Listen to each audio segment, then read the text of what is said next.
राधे राधे, जय श्री कृष्णा। प्यारे बच्चों, आज के इस वीडियो में मैं आपको क्लोथिंग टेक्सटाइल से संबंधित एमसीक्यू पूछती हूँ और उसका आंसर भी बताती हूँ, क्योंकि आप आंसर जब मैंने बिना आंसर दिए हुए क्वेश्चन पूछा तो मैंने देखा कमेंट बॉक्स में कोई भी बच्चा उसका सही या गलत उत्तर नहीं दिया है। अरे गलत ही दे देते, मैं चेक करके तो बता देती कि इसका आंसर ये है। चलो कोई बात नहीं, आप डरते बहुत हो, एग्जाम से इतना मत डरा करो। क्या होगा, ज़्यादा ना तो अपने हाथ में है ही लिखा हुआ, नहीं होगा। चलो बिना समय गंवाए हुए हम अपना काम करते हैं। वो ये कि 66 पॉलीमर में क्या होता है। 66 पॉलीमर में क्या होता है? हेक्सामिथिलिन डाइअमीन, हेप्टामिथिलिन ट्राइअमीन, पेंटामिथिलिन डाइअमीन या टेट्रामिथिलिन डाइअमीन, क्या होता है? क्लोथिंग टेक्सटाइल से संबंधित प्रश्न है, नायलॉन से संबंधित प्रश्न है। इतना बता दिए। अब आपको कॉम्पिटिटिव टेस्ट देने जाओगे तो ये तो नहीं बताएंगे नहीं कि नायलॉन से है या क्लोथिंग टेक्सटाइल से है या आपका होम मैनेजमेंट का प्रश्न है या एक्सटेंशन एजुकेशन का प्रश्न है। इसीलिए मैंने मिला जुला करके प्रश्न देना शुरू किया था, लेकिन आपने उसका आंसर मुझे नहीं दिया। तो चलो, 66 पॉलीमर में होता है हेक्सामिथिलिन डाइअमीन, और इस हेक्सामिथिलिन डाइअमीन में कार्बन के 6 अणु होते हैं। हेक्सामिथिलिन डाइअमीन। नेक्स्ट क्वेश्चन है, साथ में आंसर भी है। नायलॉन निर्माण के लिए उपयोग में लिया जाता है। नायलॉन निर्माण के लिए उपयोग में लिया जाता है। क्या उपयोग में लेते हैं बेटा? कॉटन लिंटर्स, कोलतार, कोकून या इनमें से कोई नहीं। सही उत्तर क्या है? प्रश्न फिर से पूछो। नायलॉन के निर्माण के लिए उपयोग में लिया जाता है। क्या लेते हैं? कॉटन लिंटर्स लेते हैं, कोकून लेते हैं या कोलतार लेते हैं, या इनमें से कोई भी ऑप्शन करेक्ट नहीं है। सही उत्तर क्या है? कोलतार। कोकून से क्या बनता है? रेशम। कॉटन लिंटर से क्या तैयार किया जाता है? रेयॉन। कोलतार बचा। कोलतार से क्या बनता है? नायलॉन। कोलतार पेट्रोलियम या कच्ची रासायनिक सामग्री से हेक्सामिथिलिन डाइअमीन का निर्माण होता है ना। और नायलॉन निर्माण के लिए हेक्सामिथिलिन डाइअमीन ही चाहिए, जो 66 पॉलीमर है। नेक्स्ट क्वेश्चन आपके पास है, लीनियर सुपर पॉलीमर कहते हैं। किसको कहते हैं? Linear super polymer. Linear super polymer क्या कहलाता है? नायलॉन साल्ट फ्लैक्स को कहते हैं, या नायलॉन रिबन के फ्लैक्स को कहते हैं, या उपरोक्त दोनों को ही कहते हैं, या इनमें से कोई नहीं। बोलो। लीनियर सुपर पॉलीमर कहलाता है, क्या कहलाता है? नायलॉन साल्ट को बोलते हैं, नायलॉन रिबन को बोलते हैं, नायलॉन साल्ट फ्लैक्स को बोलते हैं, या उपरोक्त दोनों को ही बोलते हैं, या इनमें से कोई भी उत्तर सही नहीं है।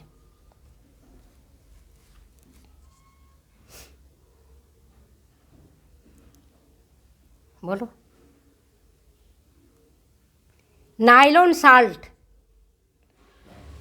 इसका सही उत्तर है। नायलॉन साल्ट को जब आप ऑटोक्लेव में रख करके गर्म करते हैं तो गर्म करने के बाद नायलॉन साल्ट के छोटे छोटे अणु आपस में मिल करके अणुओं की एक बड़ी श्रृंखला बना देते हैं, जिन्हें हम कहते हैं linear super polymer. Linear super polymer. उत्तर क्या है? Nylon salt. Nylon salt flax अगर आता है, नायलॉन साल्ट फ्लैक्स है तो फ्लैक्स एक छोटा टुकड़ा होता है, वो सही उत्तर नहीं होगा। Nylon salt. ठीक है। नेक्स्ट क्वेश्चन है आपका, नायलॉन का सबसे महीन धागा होता है। सबसे महीन धागा 12 डेनियर का, 15 डेनियर का, 20 डेनियर का या 50 डेनियर वाला? सबसे महीन धागा। सही उत्तर है आपका 12 डेनियर, क्योंकि जितनी डेनियर कम होगी उतना ही धागा महीन होगा, जितना डेनियर ज़्यादा होगा धागा उतना मोटा होगा। नेक्स्ट क्वेश्चन आपके पास, नायलॉन रेशों में चमक करने को कम करने के लिए क्या उपयोग में लेते हैं? नायलॉन रेशों में चमक को कम करने के लिए क्या उपयोग में लिया जाता है? क्वेश्चन क्या है? चमक कम करना है किसका? नायलॉन रेशों का। क्या उपयोग में लेते हैं? Titanium oxide, barium sulphate, zinc oxide, क्या उपयोग में लेते हैं? क्वेश्चन आपके लिए, ढूंढो थोड़ा।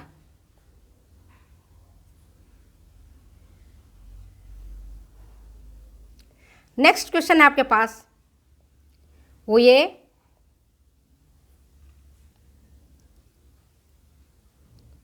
निम्न में से किसका प्रयोग ऑर्लन फाइबर हेतु किया जाता है?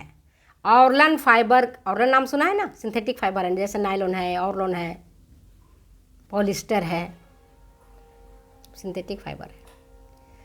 तो निम्न में से किसका प्रयोग ऑर्लन फाइबर हेतु किया जाता है? बोरैक्स का, कैल्शियम क्लोराइड का, इथिलीन का या सल्फ्यूरिक अम्ल का?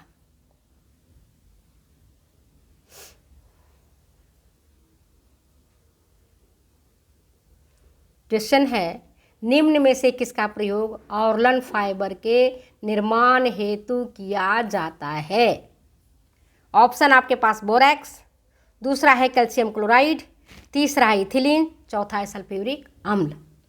सही उत्तर है आपका इथिलीन, क्योंकि इथिलीन को जब आप हाइपोक्लोरिक एसिड के साथ मिलाते हैं तो बनता है क्लोरोहाइड्रोजन। क्या बनेगा? क्लोरोहाइड्रोजन। और इस क्लोरोहाइड्रोजन को जब आप सोडियम हाइड्रोक्साइड, जो एक प्रकार का क्षार है, इसके साथ प्रतिक्रिया करवाते हैं, इसके साथ मिलाते हैं तो बनता है इथिलीन ऑक्साइड। और इस इथिलीन ऑक्साइड को जब आप सुखाते हैं तो बनता है एक्रोनाइट्रिल। और इस एक्रोनाइट्रिल को जब हम पानी के साथ मिला करके प्रतिक्रिया करवाते हैं तो पॉलीमर बनता है। और इस पॉलीमर को जब घोलते हैं तो गाढ़ा विस्कोस घोल तैयार होता है। और इस विस्कोस घोल को जब हम स्पिनरेट के छिद्रों से निकालते हैं तो बनता है ऑर्लन का पतला धागा, पतला रेशा। नेक्स्ट क्वेश्चन है आपके पास, निम्न एक्रोलिक रेशा में से सबसे कमजोर रेशा कौन सा है? एक्रोलिक रेशा में से सबसे कमजोर रेशा कौन सा है? ऑर्लन, एक्रिलॉन, ग्लास फाइबर या नायलॉन, या इनमें से कोई नहीं? ऑर्लन सबसे कमजोर रेशा है।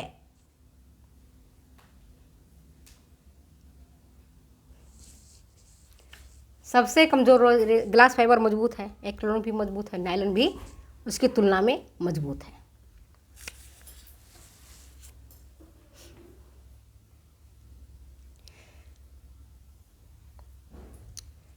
नेक्स्ट क्वेश्चन है, निम्न में से कौन सा रेशा ऊन की तरह दिखता है और मजबूत होता है? निम्न में से कौन सा रेशा ऊन की तरह दिखता है? नायलॉन, पॉलिस्टर, डेक्रॉन या ऑर्लन? सही उत्तर हमारा क्या है? सही उत्तर है हमारा ऑर्लन। ऑर्लन का रेशा ऊन की तरह दिखता है, इसीलिए बेचने वाला जो होता है वह ऑर्लन को ऊन बता करके बेचता है और ऊन बता करके उससे पैसा कमाता है। तो जो बच्चे समझदार होंगे क्लोथिंग टेक्सटाइल पढ़े होंगे वो तो समझ जाएंगे कि हम ठगे जा रहे हैं। जैसे रेयन की प्रतिकृति होती है रेशम की तरह, उसी तरह से जो रेशा है ऑर्लोन का, वो ऊन की तरह दिखता है। चलिए हम अपनी वीडियो को यहीं विराम देते हैं, फिर मिलते हैं अगली वीडियो में अगली बातों के साथ। तब तक दो इजाज़त जाने की। Okay bye. कॉलेज का टाइम हो गया, कॉलेज आ रही हूँ।